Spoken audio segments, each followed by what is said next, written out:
أستغفر الله العظيم الذي لا إله إلا هو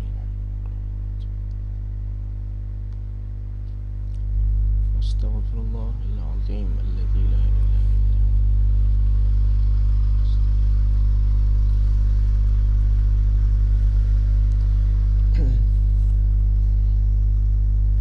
أستغفر الله العظيم الذي لا إله إلا هو الحي القيوم أتوب إليه.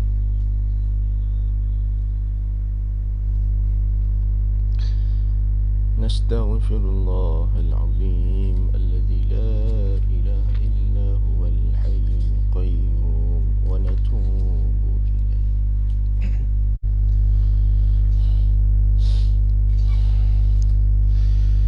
أعوذ بالله من الشيطان الرجيم. بسم الله الرحمن الرحيم. السلام عليكم ورحمة الله وبركاته.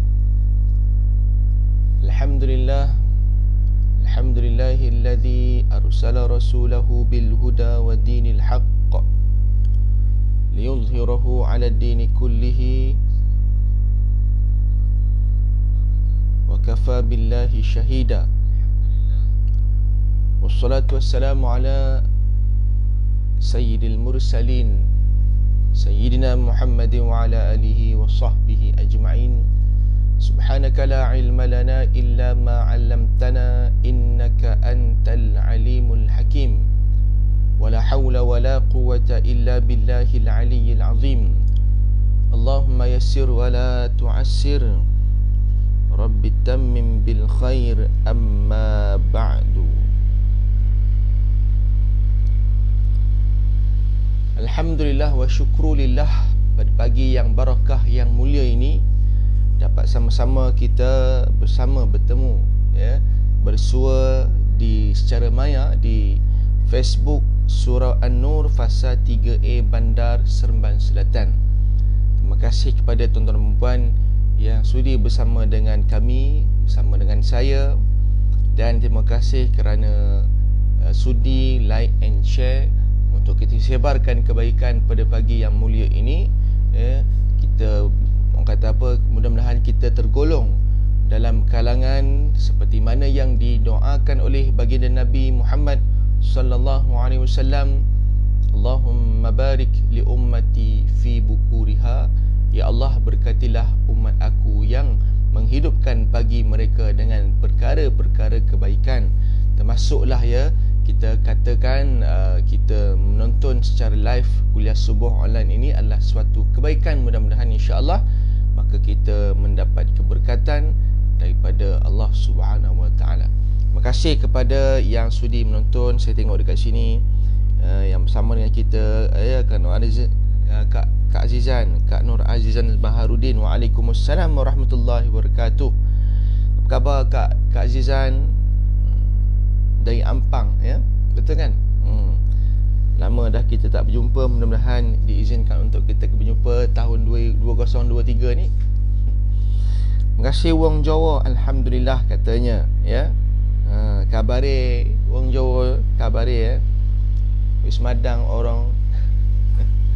Alhamdulillah kita berada pada hari ni 3 Januari kan. Jadi kita dah masuk pada tahun 2023. Di awal tahun mungkin ada di kalangan kita mempunyai azam yang baru. Di kalangan kita ni ada, ya, macam-macam azam. Ala kulli hal, tuan-tuan dan puan, apa pun azam kita, pastikan ianya baik, ya, mudah-mudahan tercapailah. Ada orang dia punya impian dia duk ulang lagi benda yang sama. Sebab apa? Sebab yang dulu pun tak lepas lagi. Kan? Yang tahun lepas pun tak lepas lagi, maka diulang lagi pada tahun ni. Rupa-rupanya, ya, apa yang nak capaikan tu rupanya dah 10 tahun dah. Jadi insya-Allah, ya, kita buatlah perancangan yang terbaik, ya, kerana Nabi Muhammad sallallahu alaihi wasallam, ya, walaupun baginda itu seorang nabi kekasih Allah, maksum, dipelihara oleh Allah Subhanahu Wa Taala, doanya mustajab, tetapi Nabi telah tunjuk kepada kita contoh teladan yang terbaik, iaitu Nabi walaupun seorang Nabi, tetapi Nabi ada impian, ada cita-cita, ada harapan. Dan dalam masa yang sama, baginda sallallahu alaihi wasallam tetap berusaha, tetap mempunyai perancangan yang strategik, ada perancangan rapi, planning well, orang kata sangat well prepared. Kita tengok contoh Nabi berhijrah ke Madinah. Adakah Nabi berhijrah begitu je, menonong begitu? Tak, ya. Nabi SAW dia buat perancangan, planning. Siapa kena pergi, siapa nak kena keluar Mekah dulu, ya, siapa yang terkemudian.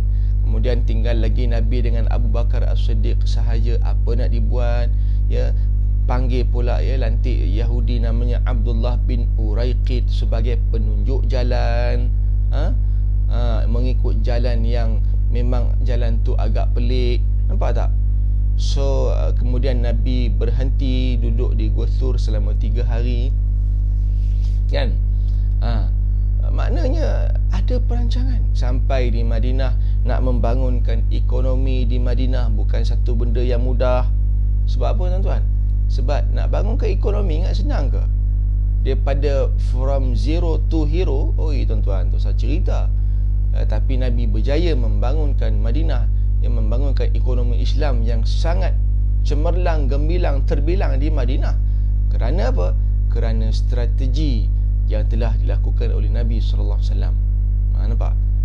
Bukan doa je, ya Allah, ya, bangunkanlah ekonomi kat Madinah ni, doa je. Tak.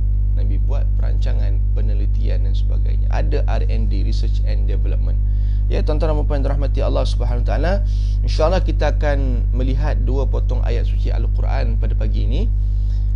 Menerusi surah Al-Baqarah ayat 44 dan ayat 45. Hari ni first day pergi sekolah, kan.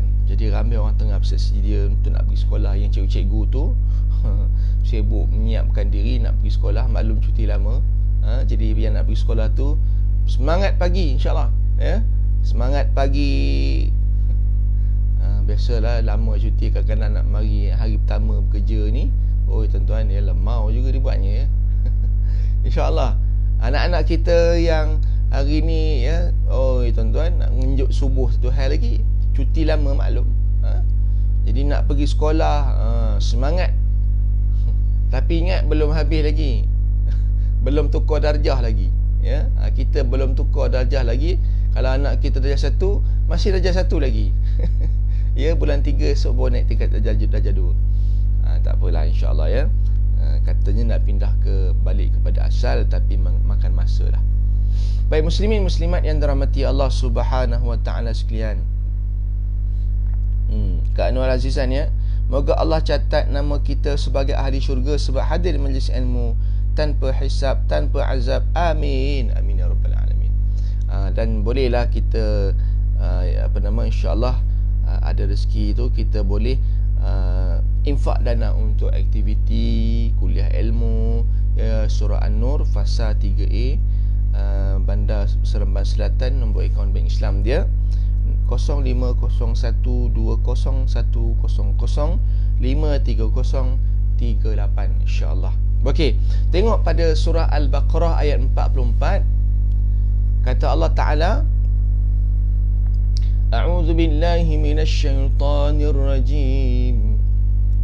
Atamuruna an-nasa bil birri wa tansawna anfusakum wa antum tatluna al-kitab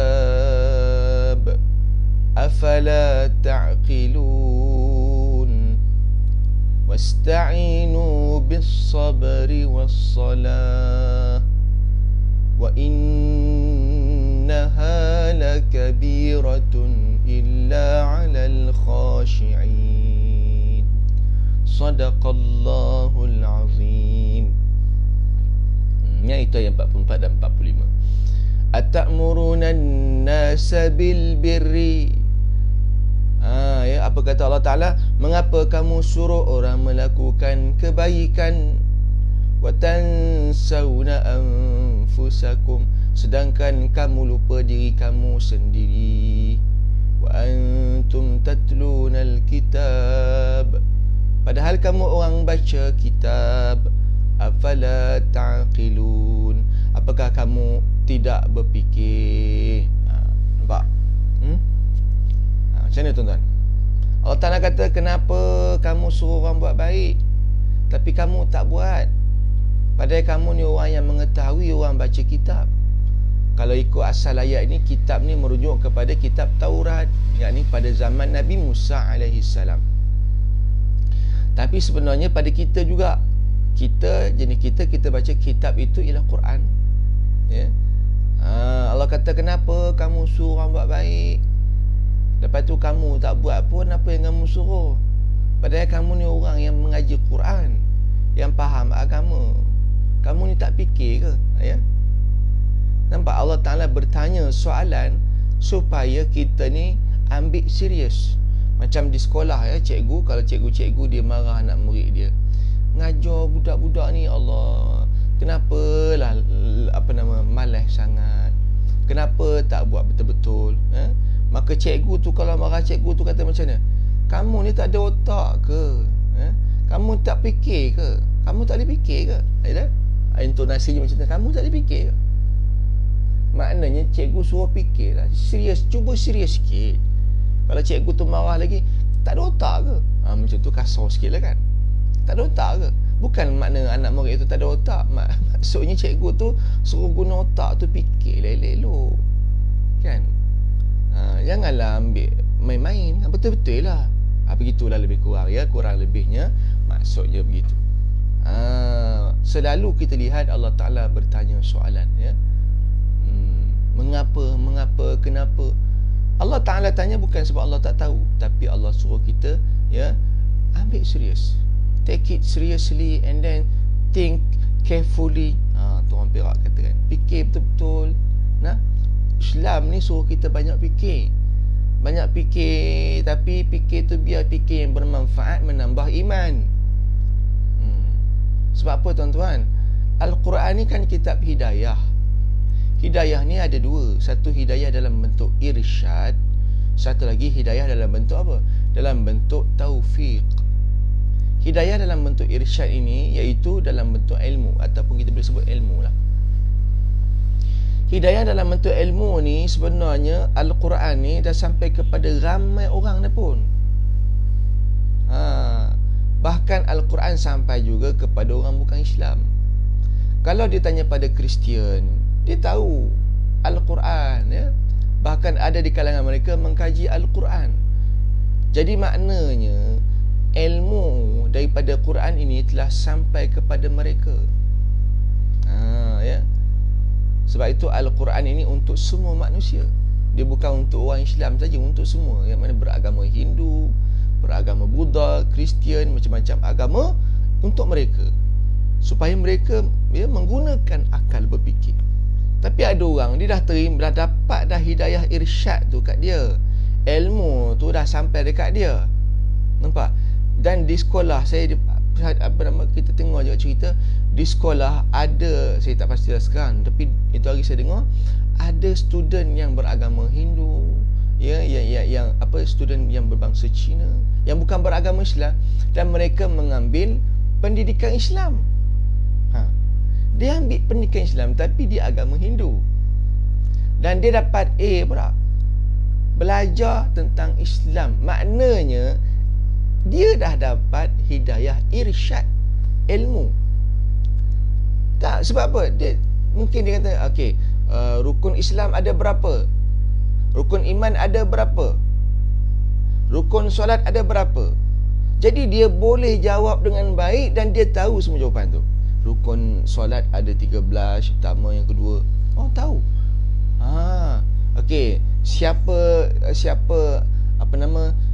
nama Nabi? Dijawab Muhammad sallallahu alaihi wasallam. Dia boleh jawab. Maknanya hidayah irsyad dah sampai pada dia, tapi dia tak masuk Islam.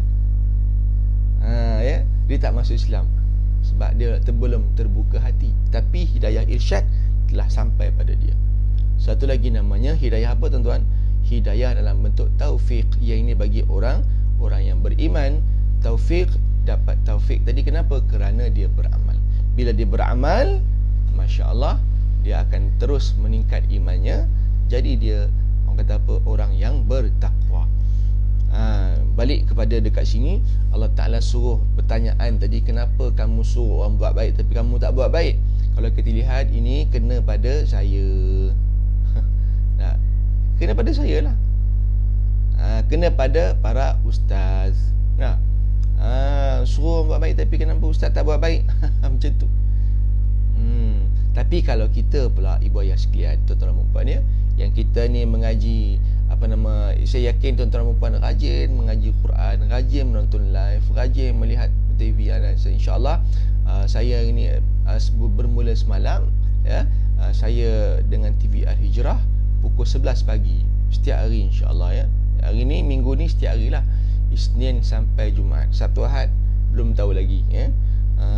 Program yang terbaru, tapi itulah, TV Hijrah pun dia belum sempat nak buat promosi betul-betul. Tapi tak apalah ya, program ni program yang baik, iaitu Quran 114 di TV Al-Hijrah pukul 11 pagi secara live ya. Dia menggantikan program My Quran Time. My Quran Time dia tak disiarkan di TV Al-Hijrah lagi secara live, tapi My Quran Time diteruskan program itu, cuma disiarkan di Facebook dan juga YouTube My Quran Time 2.0. Tapi di TV Hijrah ya, dia ada program baru namanya Quran 114 ya, Quran 114.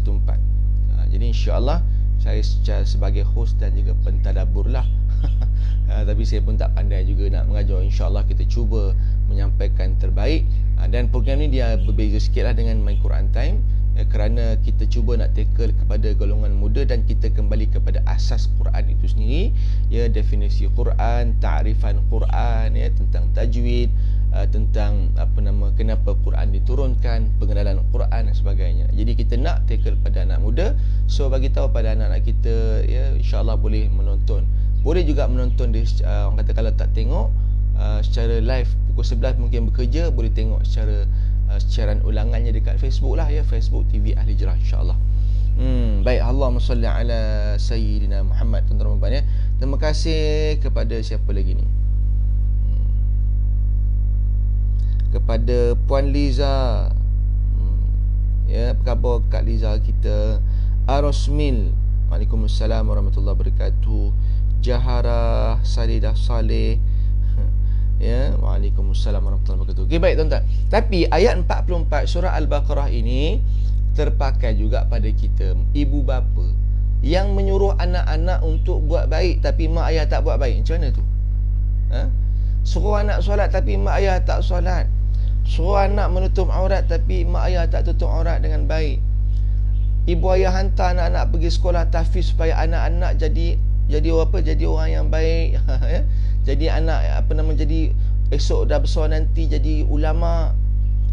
Suruh anak-anak jadi al-hafiz, al-hafizah, tapi mak ayahnya Quran tak boleh baca. Ini macam mana ceritanya tu? Suruh anak baca Quran, hafal Quran, tapi mak ayah Quran pun tak boleh baca. Tak apa, janganlah kita kata salah. Jangan kita nak blame mak ayah yang tak boleh baca Quran. Tapi paling tidak, bila dia hantar anak-anak sekolah tahfiz, mak ayah ni tadi kena ada azam, kena ada usaha untuk baca Quran, usaha untuk menghafaz Quran. Sebab dia suruh anak dia buat, tapi yang mak ayah sendiri tak nak usaha. Jadi kita takut tergolong dalam doa ayat 44 Al-Baqarah ni. Tuan-tuan dan rahmati Allah sekalian, cuba kita lihat ya, hadis Nabi SAW daripada Anas bin Malik radhiyallahu anhu. Dia kata, aku pernah mendengar Rasulullah SAW bersabda, marartu lailata usriya bi ala unasin tuqradu shifahum wa alsinatuhum bimaqaridha min narin.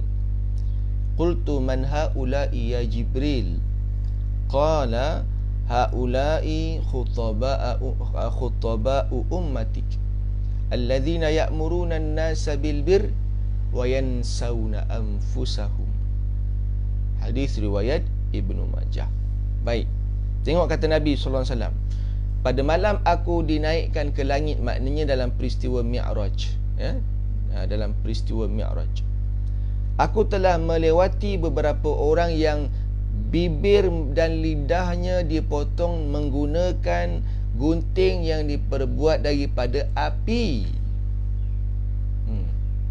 Nabi tengok dalam peristiwa Mi'raj itu ada beberapa orang ni dia dok potong lidah dia dengan bibir mereka menggunakan gunting. Gunting sakit tuan-tuan. Kalau gunting tajam sakit tu. Ya, tak percaya tuan-tuan buat. Jangan buat ya. Sekarang payah pula ni. Sekarang saya pula salah. Kan tuan-tuan salah saya pula. Ustaz yang suruh potong lidah, saya potong. Hak jenis pembaris ni payah juga. Ya, jadi Nabi sebut kalau potong lidah dengan bibir ni sakit tuan-tuan. Tapi tambah pula gunting tu diperbuat daripada api. Allah, sakit tuan-tuan. Na'udzubillah min dzalik. Maka Nabi pun bertanya kepada Jibril, wahai Jibril, siapa mereka ni? Kenapa jadi rupa ini? Jibril pun berkata, haula'i khutaba'u ummatik. Mereka ni adalah para pemberi ceramah di kalangan umat kamu. Ya Allah, ni kena kat saya juga ni tuan-tuan dan puan. Macam mana ceritanya tu?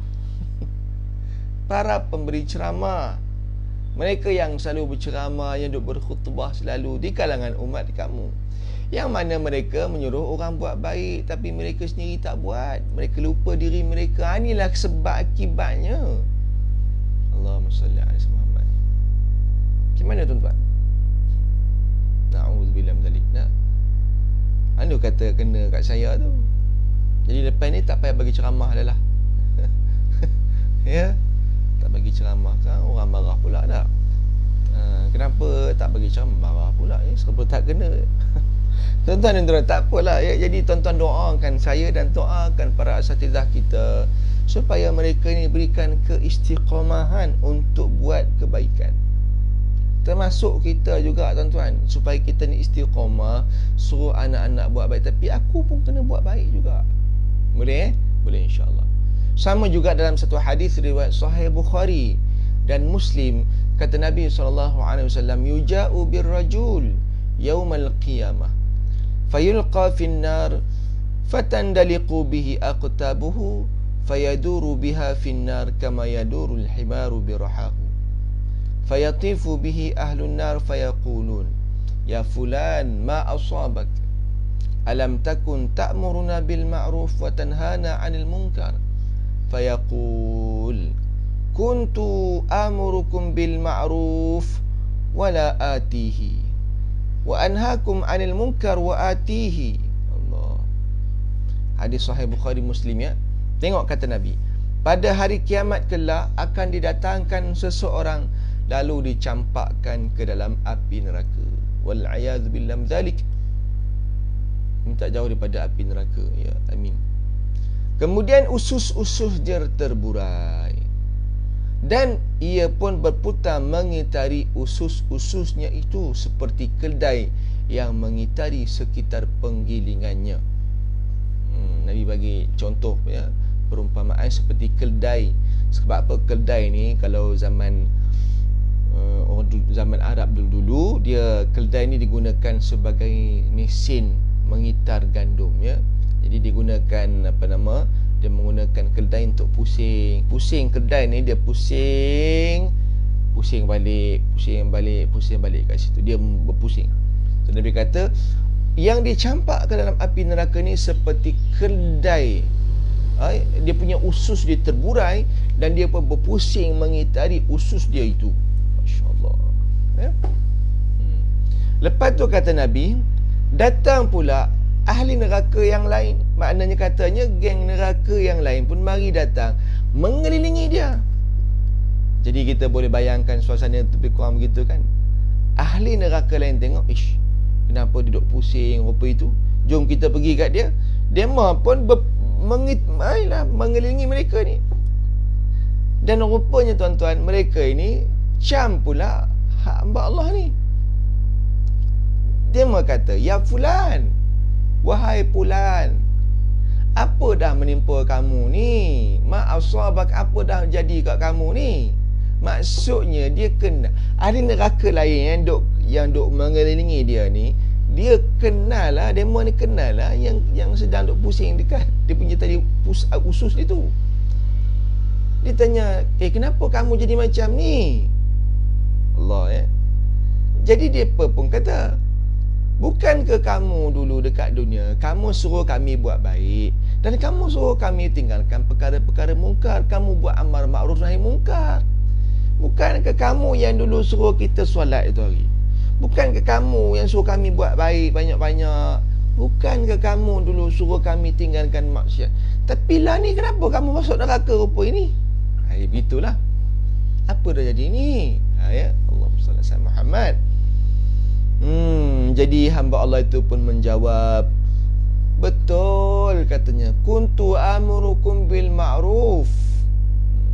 Betul, dulu aku suruh kamu melakukan kebaikan, wala atihi, tapi aku tak buat.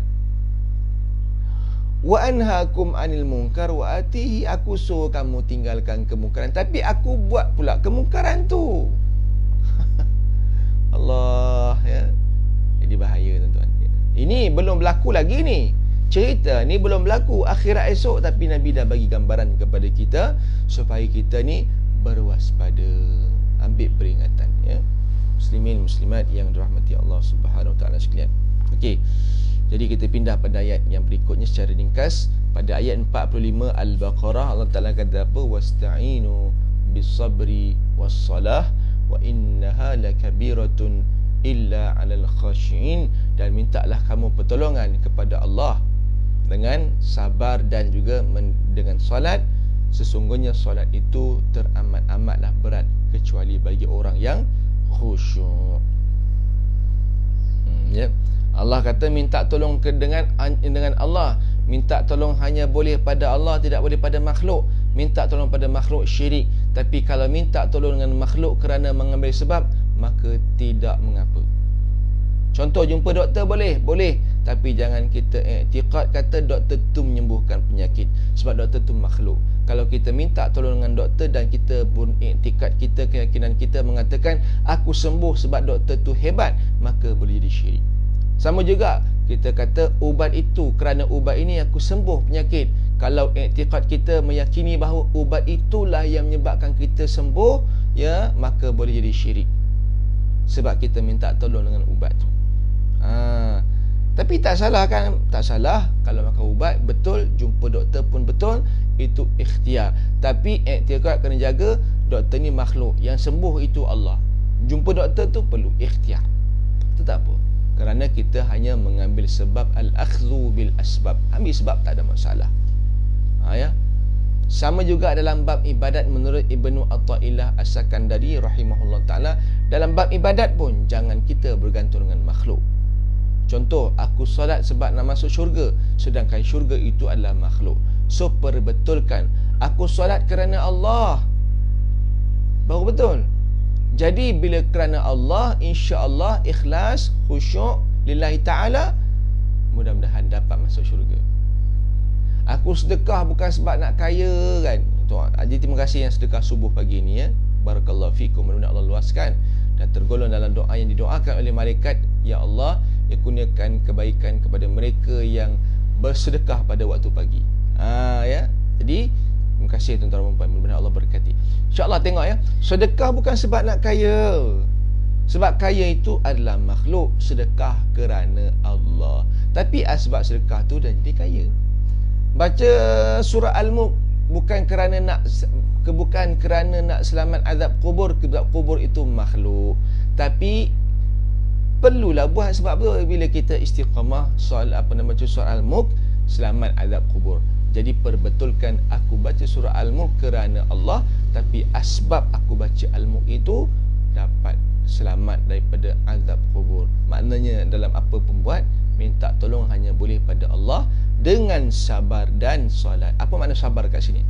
Kalau dalam tafsir Ibnu Kathir, menurut Mujahid, seorang ulama tafsir, mengatakan sabar itu ialah puasa. Minta tolong dengan Allah dengan puasa dan solat.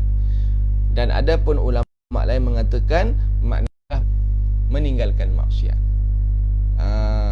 So kita boleh kata minta tolonglah kamu kepada Allah dengan kamu meninggalkan maksiat dan mendirikan solat. Sebab kata Umar Al-Khattab, ya Allahumma salli ala Muhammad, Sabar itu ada dua. Yang pertama, sabar ketika dilanda musibah. Satu lagi, sabar meninggalkan perkara-perkara yang Allah larang, yang Allah murka. So kita kata minta tolong pada Allah dengan meninggalkan perkara-perkara haram dan maksiat, dan teruskan diri solat. Dua benda ni kita buat, Allah akan bantu kita. Dan penutup ayat ini Allah kata, dan sesungguhnya solat itu amat-amat berat. Kan? Jadi kita kata, Allah Ta'ala kata macam ni, sebenarnya sembahyang solat ini bagi semua orang Islam susah, berat. Bukan berat, tetapi teramat-amatlah berat. Kata Allah, la kabiratun, maknanya teramat-amatlah berat. Betul tak? Tuan-tuan mungkin taklah, ya. Cuma Allah kata hanya sedikit saja yang solat ini ringan bagi mereka. Siapa golongan tu? Orang yang khusyuk. So nak tak nak kita kena usaha untuk jadi orang yang khusyuk. Orang yang khusyuk ni siapa? Dia solat hadir hati, dia fokus dalam ibadat dia, dia beradab dengan Allah. Beradab dengan Allah apa? Jaga pergerakannya, jangan banyak sangat goyang. Jaga adab macam mana? Minta tu biar sungguh-sungguh dengan Allah. Rabbighfirli warhamni wajburni warfa'ni warzuqni wahdini wa'afini wa'fu anni. Faham apa kita baca? Ya Allah, Rabbighfirli, ampunkan aku ya Allah. Warhamni, rahmati aku. Adablah dengan Allah. Itu tanda orang yang khusyuk, ya. So khusyuk ni panjang kita nak bincang, tapi nak bagi tahu, nak Allah Taala bagi tahu solat ni amat-amat berat bagi semua orang Islam kecuali orang yang khusyuk saja. Betul tak? Sebab tu kata Dr. Fadlah Kamsah, 20% yang solatnya cukup 5 waktu, 80%, 80% lagi tak cukup 5 waktu. Sama juga sahabat saya yang tugas di hospital, katanya ramai orang tak solat di hospital sebab dia kata susah sembahyang ni. Macam mana nak sembahyang, tangan ni berbalut, nampak? Dia yang menyusahkan. Sebenarnya solat tu tak susah. Kalau tangan balut boleh tayamum. Macam mana nak solat, duduk pun tak larat, nak bangun berdiri pun tak larat. Jadi nak buat apa? Qadha nantilah, tunggu sihat esok. Makcik tak larat ni, nak bangun pun tak larat. Nampak? Senang je gitu. Padahal kalau tak boleh berdiri, duduk, tak boleh duduk, baring lah. Kalau tak boleh baring pun mati sajalah. Kan? Bahasa kasarnya begitu. Habis tu tak boleh buat apa, mati sajalah. Mati pun orang semayang kat dia juga. Itu masalah. Jadi tuan-tuan dan puan dirahmati Allah sekalian, so mudah-mudahan kita ni direzekikan oleh Allah 2023 ni tergolong dalam golongan yang khusyuk solat mereka, khusyuk solat kita, supaya solat ini akan jadi ringan. Orang yang ringan solat tuan-tuan, insya-Allah mudah nak buat. Wallahu ta'ala alam tuan-tuan. Terima kasih kepada semua yang bersama dengan kami pada pagi ini. Puan Nur Hayati, Puan Kak Siti Atikah Tukimin pun ada. Ya, barakallahu fikum, insya-Allah. Ya, mintalah tolong kepada Allah sahaja. Mudah-mudahan kita menjadi ahli syurga, amin. Alhamdulillah, syukur, amin ya rabbal alamin. Betul tu Ustaz, ya, kata Puan Nur Hayati. Yang tag kawannya, alhamdulillah, barakallahu fikum, Kak Nur Azizan Baharudin. Ya Ustaz, minta tolong kepada Allah sahaja, meninggalkan perkara-perkara maksiat. Benar kata Kak Siti Atikah. Semoga kita semua sentiasa dalam rahmat kasih sayang Allah, sentiasa dalam pertolongan Allah, insya-Allah, ya. Baik, terima kasih tuan-tuan dan puan. Sekadar itu sajalah pada pagi ini.